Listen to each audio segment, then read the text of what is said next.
Vamos lá, pessoal, vamos lá. Expo Cristã 2025. Olha, Deus está trabalhando poderosamente aqui. Está sendo um dia assim extraordinário. A gente está aqui no estande da Expo Social. Você é nosso convidado, passar aqui, bater um papo, falar das coisas que Deus tem te permitido fazer. Olha, a gente está recebendo agora com muita honra o nosso querido doutor Henrique Carneiro. Henrique, deixa eu apertar tua mão, cara.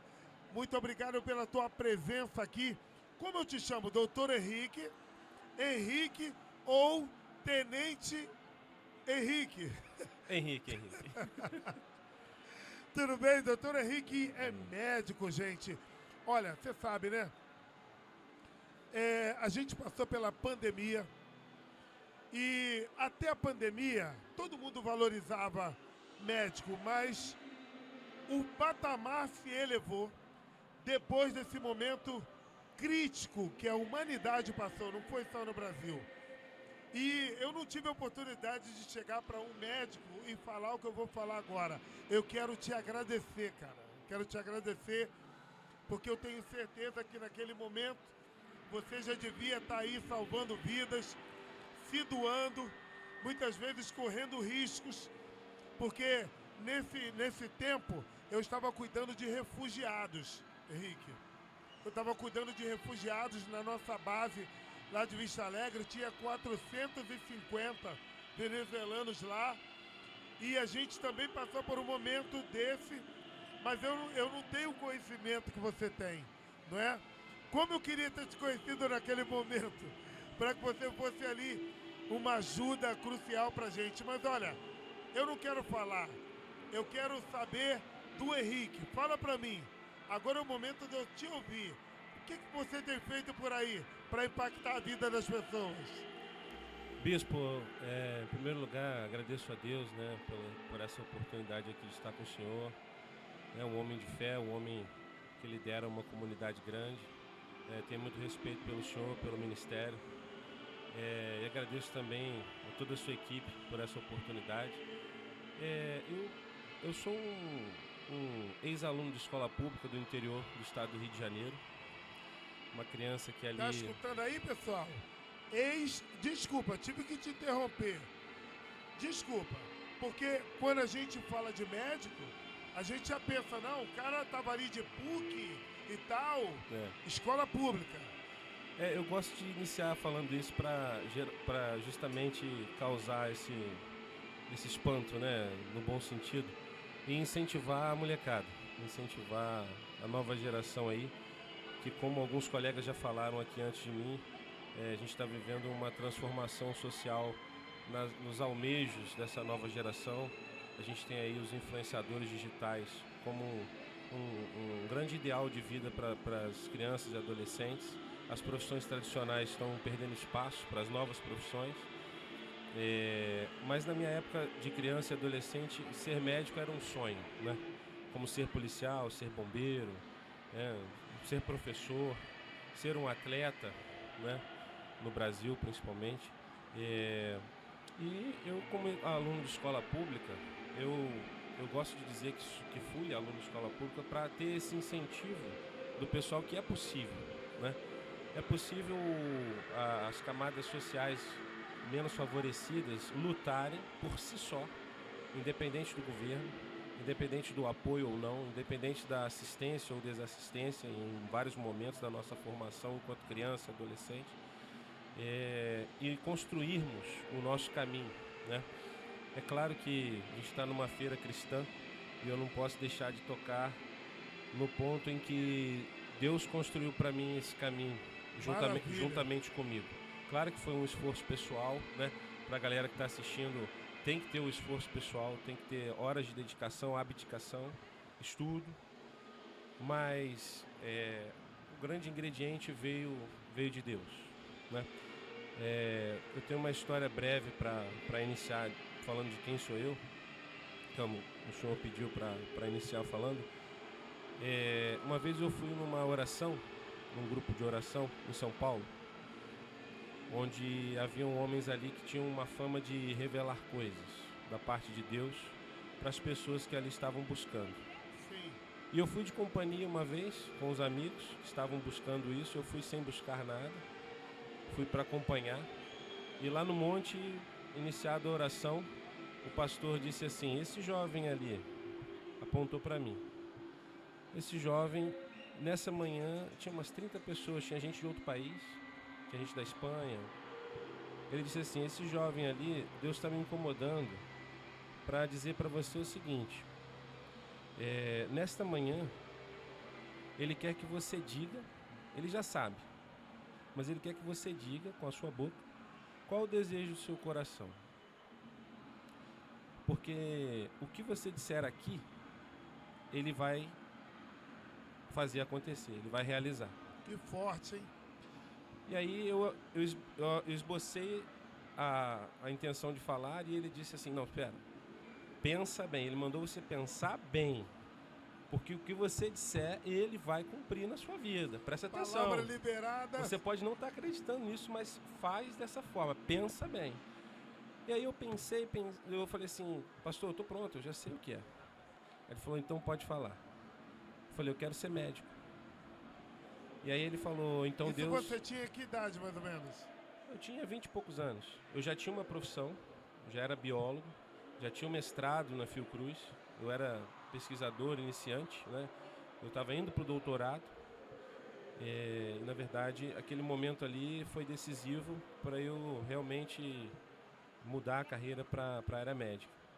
E aí ele falou assim: o que você disser, Deus vai realizar. Então, nesta manhã, aqui todo mundo é testemunha de que Deus vai fazer esse jovem médico. Eu não te conheço, não sei de onde você vem, quais as suas condições, mas Deus vai te fazer médico.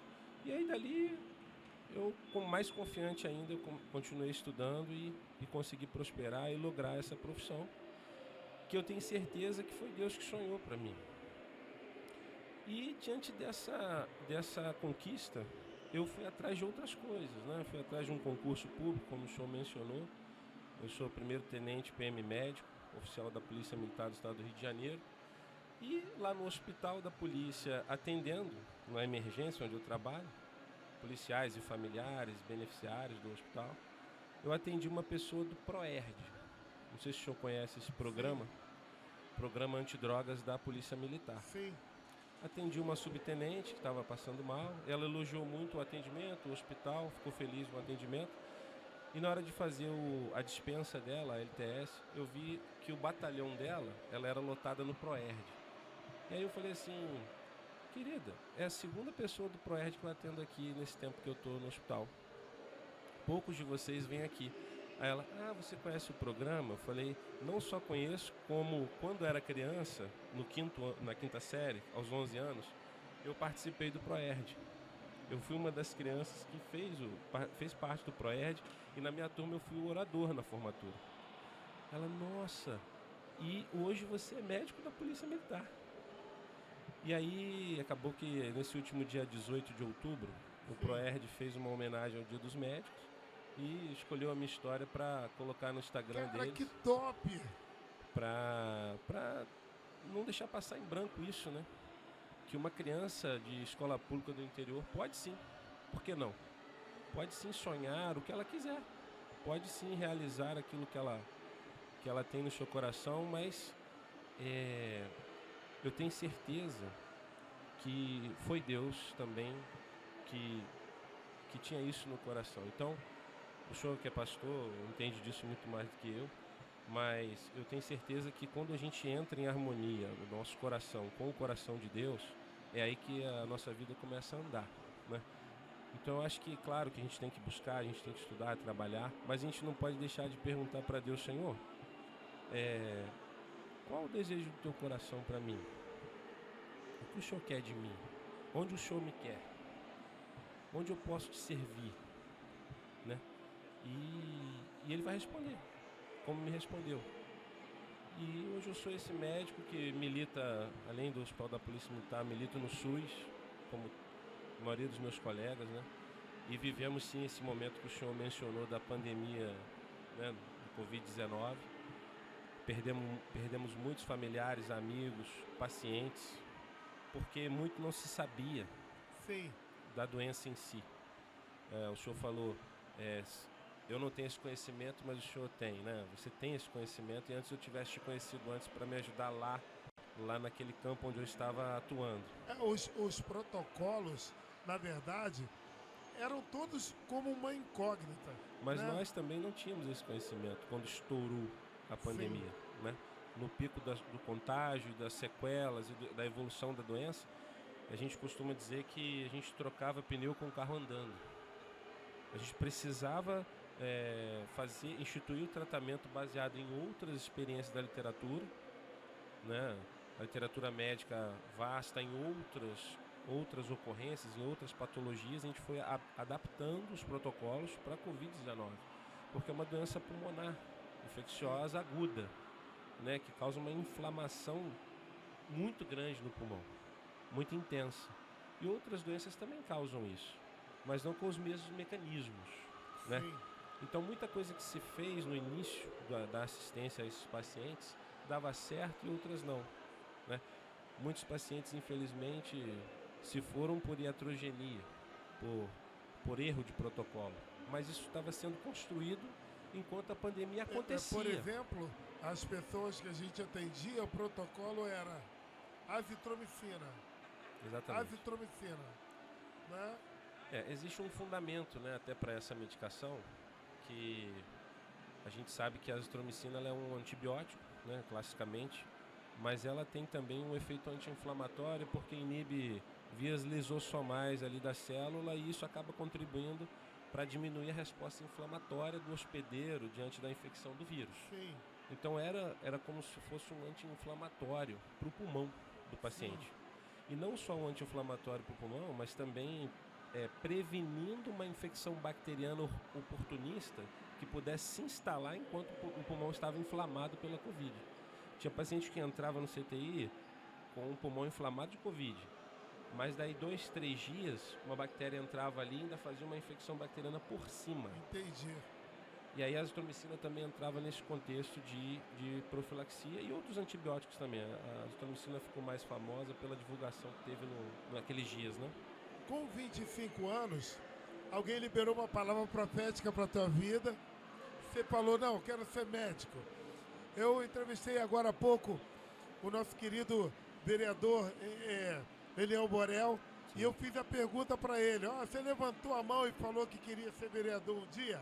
Sim. Lá pequenininho, quando a gente brincava e falava, quando você crescer, o que você quer ser? Sim. Eu digo, desde pequenininho eu falava, eu quero ser soldado. E persegui isso. Fui voluntário, inclusive. Antes dos 18 anos eu fui voluntário com 17. E eu tive um período, não é? E aí, quando que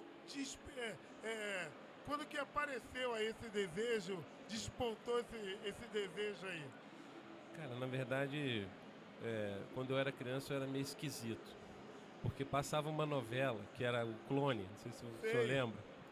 E aí todo mundo queria ser o principal, o Murilo Benício, né? Aquele ator galã da novela, que tinham 2 e tal. Eu criança, eu queria ser o Albieri. Eu queria ser o cientista que fez o Clone.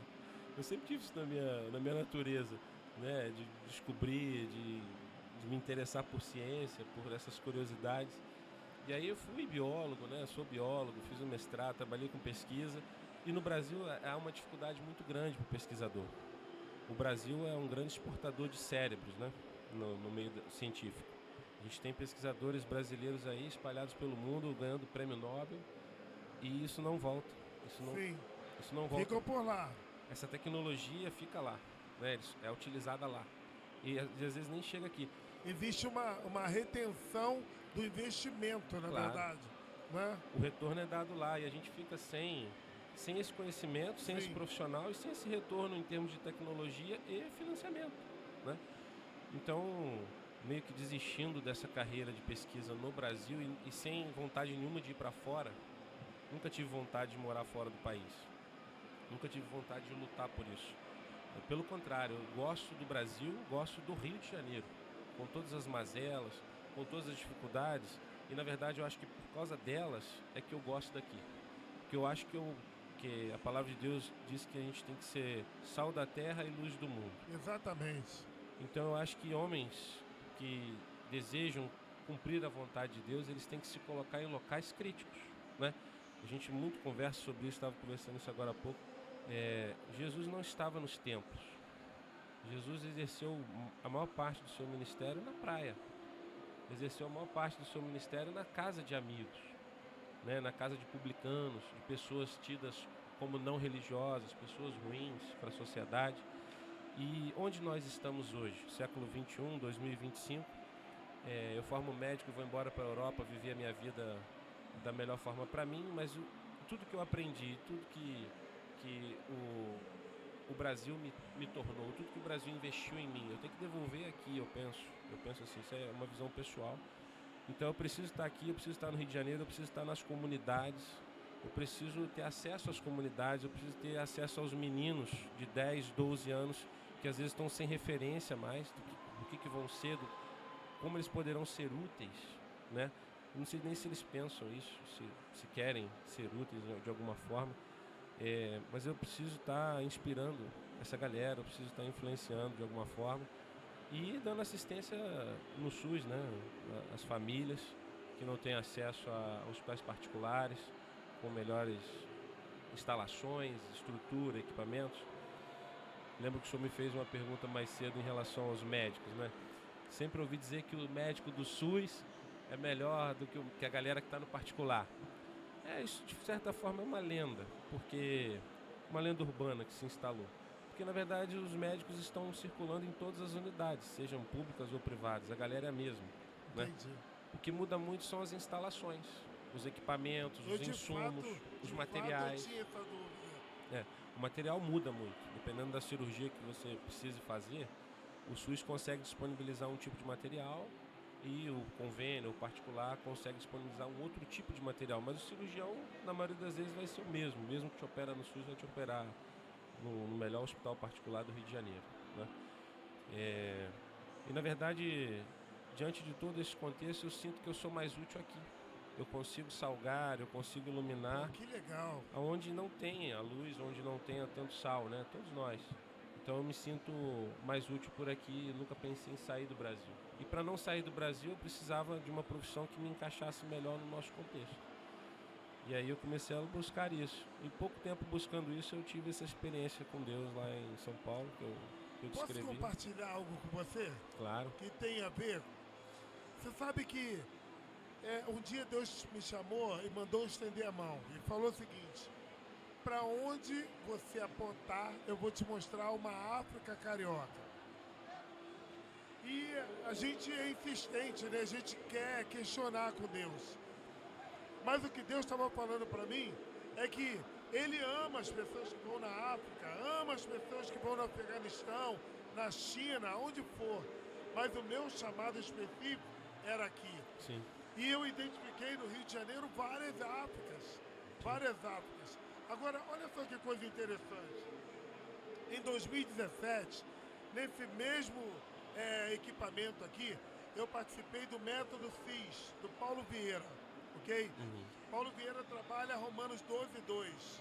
Não vos conformeis com esse século, mas transformai-vos pela renovação do vosso entendimento, para que possais experimentar quais sejam as boas, agradáveis e perfeitas vontades de Deus. Eu quero falar com essa galera o seguinte: vou pegar um gancho naquilo que o doutor Henrique já falou aqui, já liberou aqui. Olha, essa semana a gente viu um monte de jovens morrerem, né? Em confronto com a polícia. Falta de oportunidade?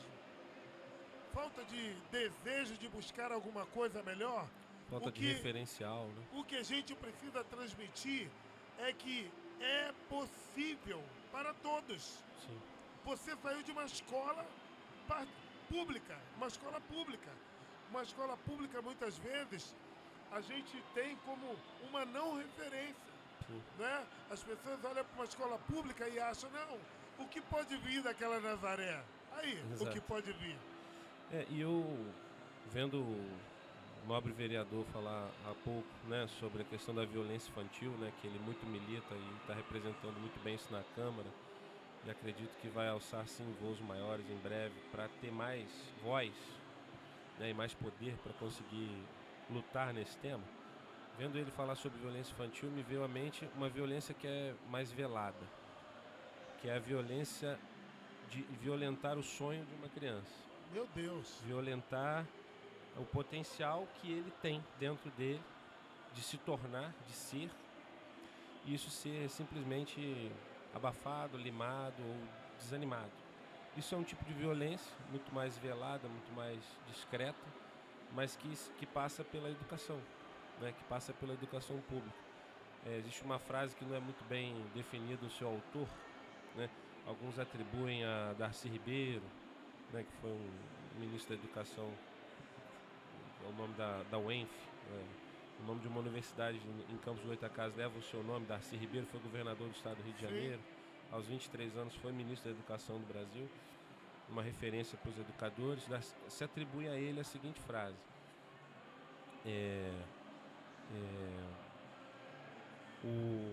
esqueci. Fugiu a frase. Quando você lembrar, você manda. Não, lembrei. E outros atribuem a Rubem Alves, que também é uma grande referência na educação, de que a falência na educação do Brasil não é uma consequência, não é por acaso, é um projeto político. E a gente sabe disso, a gente discute isso há muito tempo. Mas é claro que a gente tem que sair agora da discussão, do campo das discussões, do campo das ideias, e começar a criar ações efetivas que resgatem a educação que a gente tinha na década de 60, 70, 80 no Brasil, que era, além de ser integral, ela era com maior qualidade, né?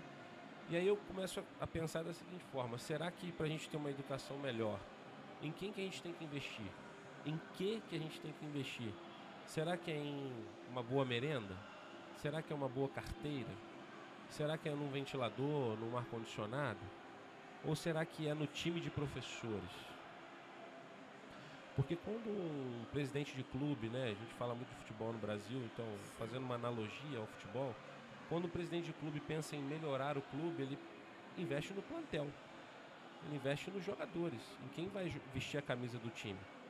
E você vê as grandes escolas, os grandes colégios, as melhores instituições de ensino do Rio de Janeiro, do Brasil, o que nada mais são é que um grande grupo de docentes, né, porque eles são bem remunerados. Eles têm uma carreira. Se eles estão há 10 anos no magistério, ele não tem mais o mesmo salário que ele tinha quando ele começou. Sim. Né? Ele não tem uma defasagem em relação à inflação de 10 anos, como o professor da escola pública tem. Então, na verdade, um investimento na educação, na minha breve análise que a gente está discutindo, várias vezes que eu já refleti sobre isso, na verdade deveria se começar pelo investimento no plano de cargos e salários dos professores. Exatamente. Porque bons profissionais vão se dedicar a entrar num concurso, ser professor de escola pública, se ele for bem remunerado. Assim como há bons professores no privado, haveria melhores profissionais, ou mais dedicados, ou menos desestimulados no setor público também, se eles fossem melhor remunerados e melhor reconhecidos em suas carreiras, né? Então, eu acho que assim, a gente não está... Eu estou longe de ser um deputado, de ser um senador, né, que está com a caneta na mão e com conhecimento para fazer isso acontecer, essa revolução na educação, mas mesmo assim já temos um ponto passivo para a maioria da população de que, na verdade, a valorização do professor seria o início de uma grande transformação na educação pública brasileira. Sim. Então por que isso não é feito? Tem como admitir que é sem querer? Dá para continuar aceitando que é por acaso? Como essa frase que não se atribui bem a muita gente, não sabe quem falou, mas ela é uma verdade. A falência da educação do Brasil não pode ser por acaso, ela realmente é um projeto político. Exatamente, Darcy Ribeiro, bem lembrado. Ele falava algo também que eu acho que ele colheu algum livro de Platão, e ele falava que o sábio fala do que tem para falar, do que sabe, do que conhece, e o tolo fala porque precisa falar. Ele deixava essa deixa, né? Então ele fazia uma alusão a essa frase porque ele deixava claro: ou você escolhe ser sábio, ou você escolhe ser tolo. Sim. A verdade é essa. E o conhecimento é libertador. Sim. E eu volto a falar sobre a cultura da mente. Sim. Não é? As pessoas precisam entender que o caminho que você levou é um caminho possível. Sim. A tua fala me fez lembrar de um homem que eu gostava muito dele até o dia que ele chamou um menino que trabalhava comigo de folha morta. Você vai falar, mas por que, bispo? Porque se a gente analisar, para que serve uma folha morta? Qual a finalidade de se usar uma folha morta? Na verdade, essa violação dos sonhos, ele fazia todo dia. Todas as vezes que ele pedia esse menino para fazer alguma coisa e o menino não conseguia, porque ele não instruía, Sim. ele chamava, você é um folha morta, você é um folha morta.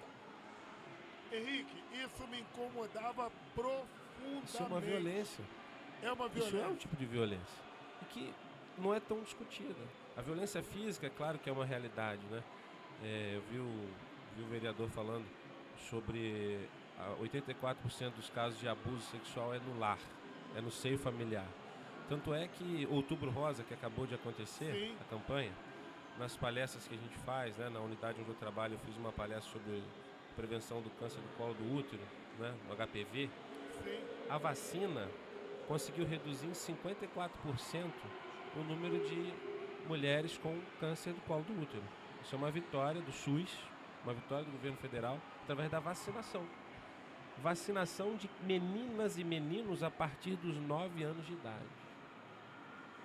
Essa idade tem que nos chamar a atenção para o seguinte: Sim. meninos e meninas de 9 anos de idade estão sendo vacinados para uma doença, para prevenir uma doença que é transmitida sexualmente. Ou seja, crianças de 9 anos, meninos e meninas estão praticando sexo, têm a vida sexual ativa? Não, claro que não. Elas são abusadas. Elas são abusadas sexualmente. Isso, claro, tem que ser combatido, discutido, trabalhado, como já vem sendo levantada essa bandeira. Mas eu acho que uma bandeira que a gente não pode abandonar, que é paralela a essa, ou talvez surja, emerge dessa, é justamente a violência psicológica, do sonho, do profissionalismo, da carreira do jovem, da comunidade. Ele é agredido fisicamente, ele é agredido sexualmente, mas ele é também agredido na mente, no sonho, no propósito, e não consegue ter um horizonte, não consegue ter um futuro, não consegue lutar por nada. Eu acredito que se houver um bloqueio de mente, acabou. Sim. Né? Se a pessoa entender que ela não vai chegar a lugar nenhum, Sim. não tem como. E o clamor, né? Num momento como esse, onde a gente tem a oportunidade de ter um equipamento dando voz a nós, a gente tem que falar o seguinte: a ferramenta, sim, é a política. A ferramenta é a política. A gente tem que usar a política para mudar exatamente essas realidades, né? E o Darcy Ribeiro, aí sim, essa fala é dele. Ele disse uma frase assim: passei a minha vida inteira tentando salvar os índios, as crianças, o pobre, e falhei. Mas eu odiaria ter lutado ao lado de quem me ganhou, de quem me venceu. Ou seja, a gente às vezes se sente solitário, né, na nossa luta política para mudar a realidade das nossas comunidades locais, porque a política, de repente, muitas vezes está preocupada com outras coisas, com outras cifras e interesses pessoais e de crescimento patrimonial próprio, né? Estão envolvidos com outras coisas, e acaba que cidadãos como nós, que queremos mudar a realidade, não temos a força da política na mão, ou a gente acha que não tem, né? A gente acaba abandonando essa luta, né? E não tem como falar de saúde, não tem como falar de medicina, não tem como falar de qualquer assunto sem passar pela educação e sem passar pela política, né? Porque nós somos seres políticos, somos seres educados, somos seres que dependemos da educação para nos tornar o que nos tornamos. O senhor é pastor, é bispo, porque adquiriu conhecimento, foi ensinado, né? Passou pelo processo educacional. E é muito mais político do que imagina. Não vamos falar sobre política. Tem consciência Não, disso. o que muitos políticos, não todos, mas o que muitos políticos querem é isso, que a gente não fale de política. Não vamos falar de política, não vamos discutir isso. Vamos deixar esse assunto para outro momento. Não, vamos deixar, ele é talvez o assunto mais importante da nossa vida terrena. Exatamente. Entendeu? Então não tem como falar de saúde e de educação sem falar de política. Não tem como falar de um dos três sem falar dos três, né? E aí, como um ser que prosperou na vida, na carreira, e buscou e conseguiu alcançar muita coisa, eu não paro, eu não me sinto satisfeito. Eu quero conquistar muito mais. Eu quero conquistar muito mais, mas não para mim. Não para mim. Eu desejo trabalhar agora, não para o meu currículo, não para a minha carreira mais. Eu já consegui conquistar espaço, voz, né? Tanto que eu estou aqui num importante evento como esse, conversando com o senhor. Eu acredito que foi a educação que me trouxe aqui, né? Foi a educação que eu consegui receber, que me trouxe aqui, me deu essa oportunidade, está me dando voz nesse momento. E eu quero levar isso para outros jovens também. Eu quero levar isso para outras pessoas. Acho que estou agora no momento de começar a fazer um shift na minha vida, parar de olhar para mim e começar a olhar agora para fora. E aí, por isso que eu resolvi me envolver com todo esse projeto que o senhor está liderando, né? Que o senhor está puxando, que o senhor está divulgando, que é essa questão do social, né? Agora é parar um pouco de olhar para mim, Henrique, né? Aos 37 anos, eu acho que tudo que eu poderia fazer para construir para mim, eu fiz, graças à ajuda de Deus e ao meu esforço. E agora eu quero começar a olhar para fora, começar a olhar para o outro, para alguém que está do meu lado, que tem potencial de ser mais do que eu. Isso aí. E talvez não vá ser. Isso aí. Não vai conseguir ser. Porque ele tem que ajudar a mãe com os filhos, com os irmãos mais novos. Ele tem que proteger a mãe do pai violento, que é dependente químico, que está na comunidade, que é violentado de várias formas de violência. E não faz sentido eu ter conseguido chegar aqui se for para viver só para mim. Entende? Pessoal, estou conversando com o doutor Henrique Carneiro. Ele é médico e ele é tenente da Polícia Militar. Olha, informações bem bacanas aqui para você, uma história de vida. Todo mundo consegue, conquista, se tiver um objetivo. Daqui a pouco a gente vai ter cortes lá na Expo News. Eu quero jogar uma pimenta aqui, tá muito fácil. Tá muito fácil, eu quero jogar uma pimentinha aqui, ok? Beleza. Eu sei que existe um corporativismo em todo lugar. É muito complicado um profissional comentar outro profissional. Mas eu queria te fazer uma pergunta. Um tempo atrás, o governo ele trouxe um projeto Mais Médicos. Sim. Né? E aí ele trouxe alguns médicos de Cuba. Sim. Né? Eu queria entender, porque eu tive contato com algumas pessoas que tiveram muita dificuldade com aquilo que foi medicado para eles. Uhum. Ser humano é ser humano aqui ou em qualquer lugar. Sim. Mas qual é a diferença? O que pode dar errado ou se deu errado isso aí? Você pode comentar sobre isso? O programa Mais Médicos, por iniciativa do governo federal, Ministério da Saúde, né, a gente sabe, ele é um programa que visa completar as vagas ociosas, Sim. sobretudo nas comunidades, periferias e interior do Brasil. E aqui eu não levanto bandeira nem para um lado nem para o outro, não estou discutindo quem fez ou deixou de fazer esse programa, mas o que o programa em si visa é preencher as vagas ociosas. Colegas médicos formados no Brasil ou não, que não queriam atuar em uma determinada região do país, no interior do Brasil afora, um lugar onde não chega luz, onde não chega internet, onde não chega um transporte. Às vezes é lama, 8 quilômetros de lama que você tem que enfrentar para chegar numa população ribeirinha da Amazônia, por exemplo, ou caminho de barco, enfrentar malária. Às vezes o colega médico não quer enfrentar isso para conseguir levar medicina de qualidade para essa população a troco de uma remuneração muito baixa. Ele não quer, né? E aí o governo fica com essa demanda, esse buraco para atender, né? O governo tem que fazer a saúde chegar em todas as camadas. E aí, para completar, né, para preencher essas vagas ociosas que ninguém preenchia, ele pensou, né, o governo pensou num programa que pudesse trazer médicos de fora do país, formados em outros países, não só em Cuba. Ficou muito batida a questão de ser a maioria ter vindo de Cuba, porque, na verdade, o Brasil tinha um acordo comercial internacional com Cuba. Era até na época da presidente Dilma Rousseff, né, que presidiu o país. Tinha um programa de cooperação econômica, até que o BNDES financiou a construção do Porto de Mariel. Exatamente. Foi nessa mesma época.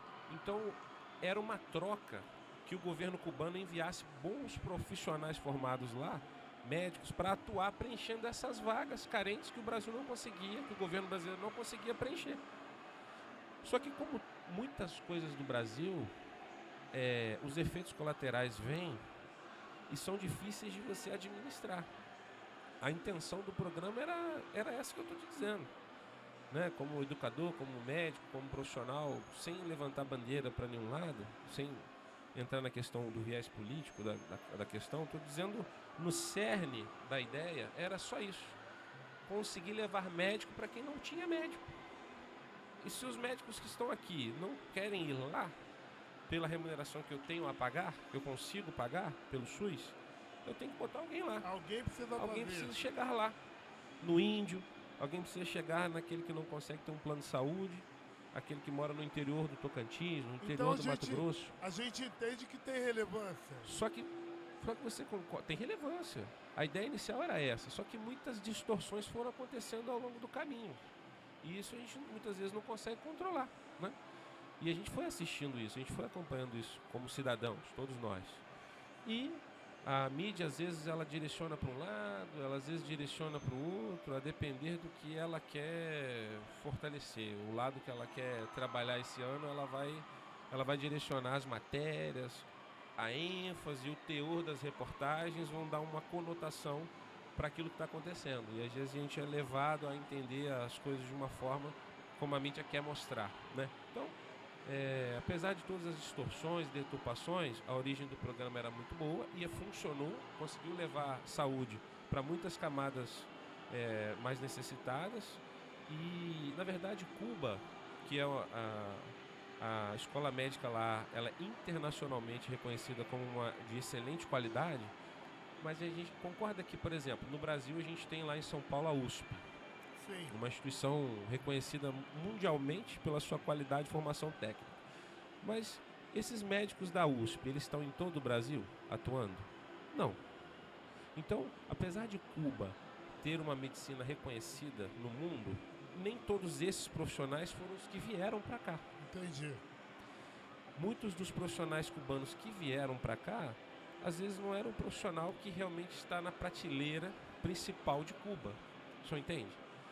E às vezes esse colega que vinha tinha uma certa dificuldade de se instalar. Às vezes a maioria veio com família.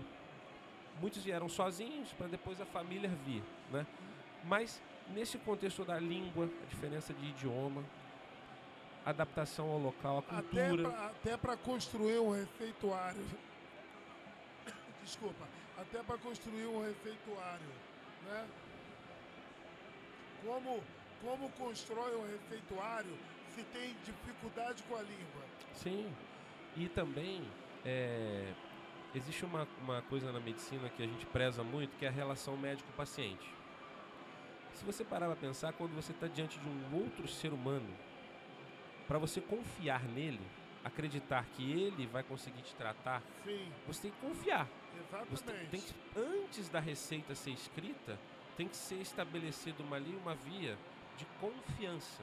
Você tem que confiar no profissional que está diante de você.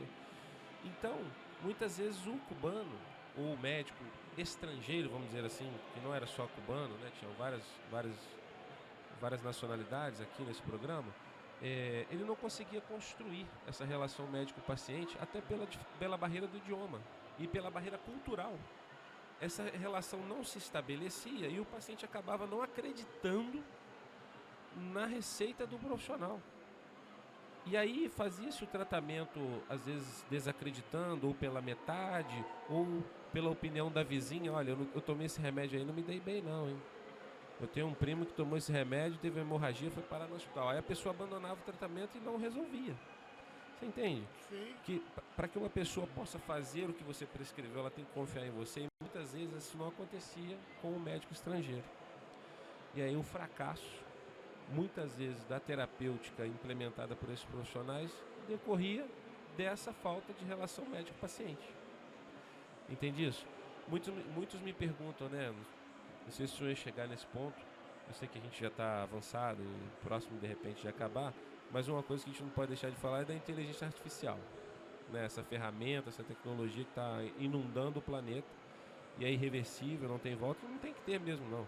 A gente tem que simplesmente encará-la como uma ferramenta que vamos utilizá-la como estamos utilizando aqui o microfone excelente que consegue filtrar todo esse ruído ao redor da gente, com esse evento maravilhoso que está acontecendo, e a gente aqui conversando com a capacidade de um entender o outro perfeitamente, né? Isso é uma ferramenta. A inteligência artificial é uma ferramenta nova que está chegando e que não me amedronta, ela não me aterroriza. Eu não tenho medo de ser substituído pela inteligência artificial. Doutor, o senhor acha que vai chegar um tempo em que a inteligência artificial vai substituir o médico, o enfermeiro, o fisioterapeuta? Né? Inclusive, o que você acha? Inclusive eu quero fazer um parênteses. Eu quero fazer um parênteses da relação da Covid, que eu não posso deixar de falar, é que além dos médicos, os enfermeiros, os fisioterapeutas, os técnicos de enfermagem, os psicólogos, os assistentes sociais, toda a equipe multidisciplinar. Minha esposa está nessa. Meu amigo, a guerra não foi de uma classe só, tá? A gente precisa lembrar disso, até para valorizar e fortalecer as carreiras desses profissionais, tá? Só esse parênteses aqui. Mas será que a inteligência artificial vai substituir esses profissionais de saúde um dia? Com certeza absoluta não. Porque a medicina é feita de um humano para o outro. Porque o que está diante de mim não é uma doença. Mas tem o Dr. Google, né? Ah, sim. Tem o Dr. Google para o carro que está quebrado. Tem o Dr. Google para o computador que parou de funcionar. Tem o Dr. Google para um instrumento que está empenado e precisa do luthier desempenar. Tem o Dr. Google para me levar para a Baixada Fluminense, para me levar para a região serrana. Tem o Dr. Google para tudo. Mas eu vou confiar no Dr. do Google até que ponto? Uma cultura estabelecida. Estabelecida na confiança entre humanos. Sim. Porque o que está diante de mim quando eu atendo não é uma doença. É uma pessoa. Então eu não trato uma doença. Eu trato uma pessoa. E cada pessoa reage à loteria, ao prêmio da loteria, à vitória do seu time, ao casamento. Tem gente que chora no seu casamento, tem gente que não chora. Cada um reage de uma forma à doença. E aí, quando eu preciso construir uma relação médico-paciente com esse paciente para que ele confie no que eu tenho para propor para ele de tratamento, é que mora a dificuldade da inteligência artificial de acessar essa confiança que eu vou conseguir construir em você. A confiança que eu preciso construir em você para confiar em mim, para eu te tratar e você aderir ao tratamento e confiar que nos 3 primeiros dias você vai piorar e você mesmo piorando vai confiar, vai ter um tipo de fé em mim como profissional, que não, o doutor disse que nos 3 primeiros dias eu vou ter até uma piora, mas que no 4º, 5º dia eu vou começar a melhorar, e ele me deixou disponível para entrar em contato com ele ou retornar na unidade caso eu tivesse essa piora, porque quando a gente fala assim, se piorar, retorna, tá? Volta aqui. Só de eu dizer isso para você, você já vai mais confiante de que eu sei o que eu estou falando. Exatamente. Para você. Exatamente. E você adere. E aí, muitos voltam. Doutor, realmente eu piorei muito. E aí, às vezes, você troca o tratamento, mas às vezes não troca. Só fala assim, amigo, aguenta porque a sua resposta no laboratorial está excelente. Mantenha o tratamento. E aí, realmente, no 4º, 5º dia, a coisa começa a se resolver, começa a se debelar e o tratamento funciona e é efetivo. Então, como que um robô, como que um programa, um software construído por algoritmos vai conseguir prever tantas... Não tem como. E gerar confiança em você. Ah, mas doutor Henrique, ou Henrique, né, como eu disse que seria melhor. Como então você me explica que tem pessoas hoje fazendo consulta psicológica ou fazendo atendimento com psicólogo no chat GPT? sem fazer propaganda para uma empresa, mas é o mais conhecido atualmente, né? Tem gente que usa a inteligência artificial para fazer terapia. Ele fala, ele deságua em cima do celular aquilo que ele está sentindo ou pensando, né? E o programa constrói todas as pontes, as redes e dá uma resposta para o indivíduo. Eu costumo dizer que ele responde o que a gente quer ouvir. Então, não necessariamente o que é efetivo, né? O senhor, como bispo, como pastor, com certeza passa por situações semelhantes no gabinete. Então imagina, me responde o senhor também, né? Não tomando o seu lugar de entrevistador. Mas o senhor acha que, por exemplo, a inteligência artificial poderia suprir na ovelha o que um gabinete pastoral Nunca. faz por ela em determinadas situações da vida? A inteligência artificial na igreja chegou lá atrás, né? Caixinha de surpresa. Existia uma caixinha de surpresa que só falava o que a pessoa de fato queria ouvir. Sim. Não tinha nenhuma razão ali, não é? Sim. Olha, vou te falar, Henrique, eu ficaria a tarde toda falando com você, porque você é utilidade pública. Mas, assim, nas nossas considerações finais, tem uma pergunta aqui que eu preciso fazer para você. O Henrique que estudou em colégio público, o Henrique que foi biólogo, o Henrique que fez mestrado, o Henrique que é médico, o Henrique que é oficial da Polícia Militar. Chegou ao ápice ou ainda tem muita lenha para queimar aí? Quais são os planos futuros? O que vai rolar? O que vem aí? O que a gente pode esperar? Bispo, é o seguinte, mente inquieta é vitalício. E no momento eu faço residência médica, estou me especializando em ortopedia, traumatologia e ortopedia no Hospital Municipal Salgado Filho, no MEA, um centro de referência em trauma para toda a Zona Norte e cidade do Rio de Janeiro, né? Eu espero em breve estar terminando essa especialização, pretendo fazer uma subespecialização dentro da ortopedia e tentar virar uma ferramenta cada vez maior e melhor e mais útil para as comunidades onde Deus vai me inserir cada vez mais. É isso que eu espero para o futuro. E um veio político tem por aí? Cara, eu acredito que tudo que a gente faz em grupo tem muita força. E eu primeiro estou me encaixando ou me enquadrando ou tentando me associar a um grupo de pessoas que pensam como eu penso, para a gente tentar construir de repente Deixa eu te interromper e te explicar a motivação dessa pergunta.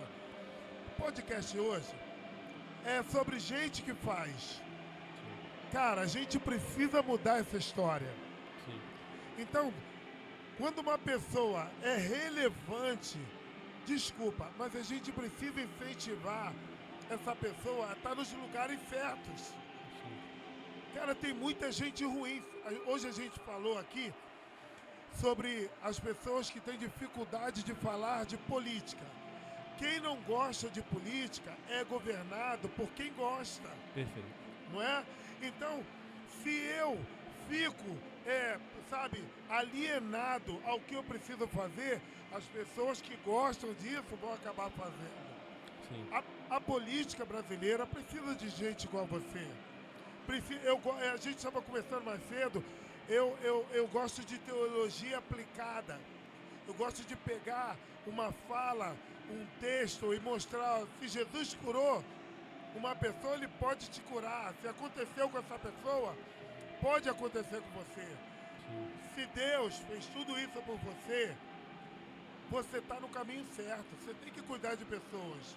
Preciso transbordar isso. E nem sempre será usando uma roupa branca, um carimbo, ainda existe carimbo? Ainda existe? Os médicos ainda carimbam? E uma assinatura.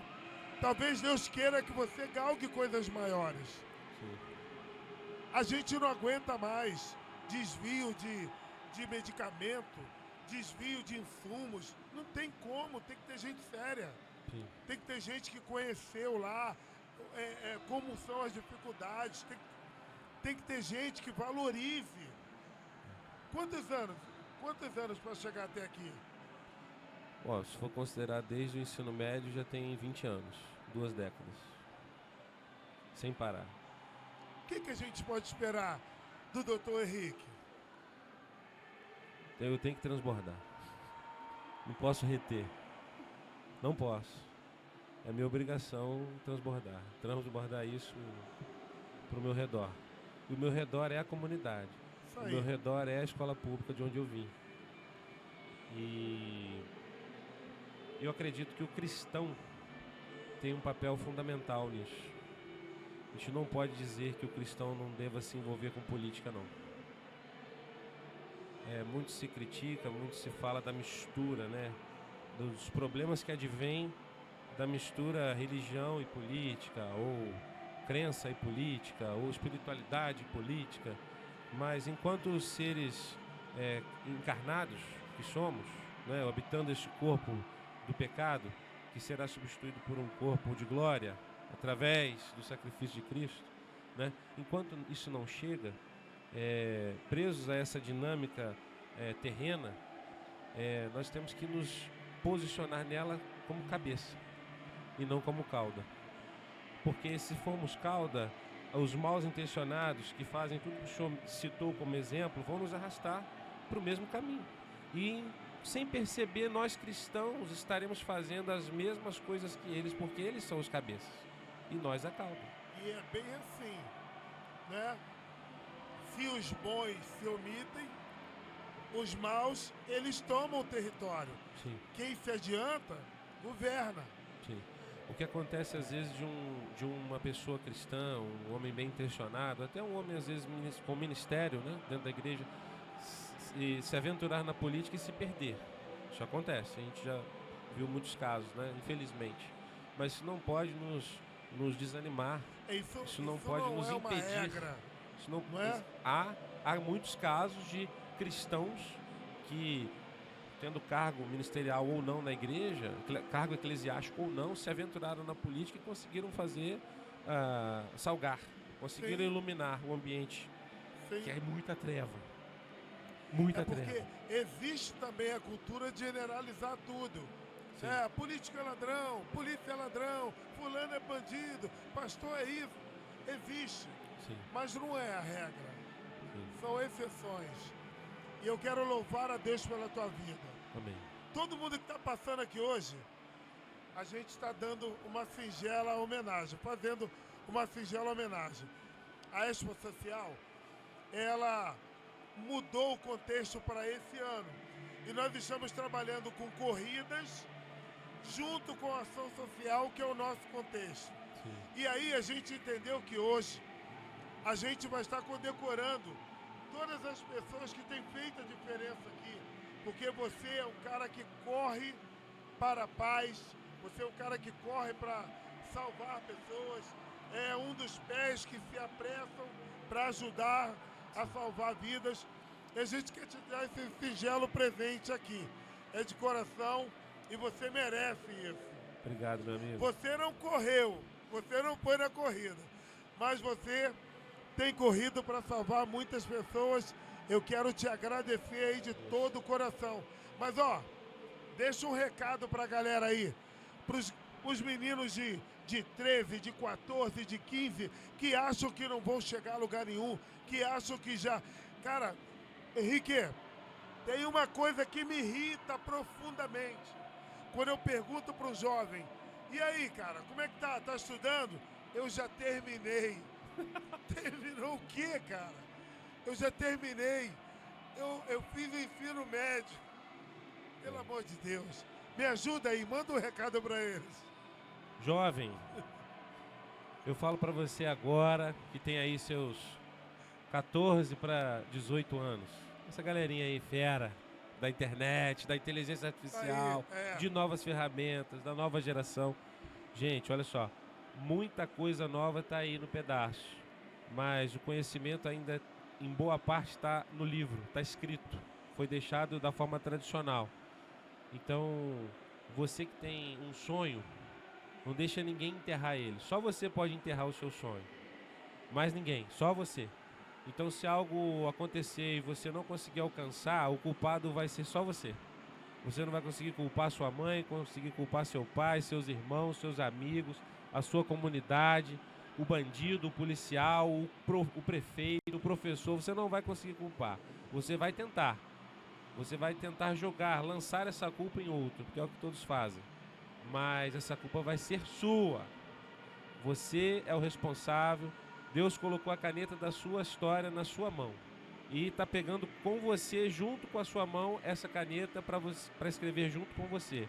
Então acorda, nunca é tarde, agora é a hora, né? A gente está aqui num grande evento e eu estou tendo essa oportunidade com esse grande homem de Deus.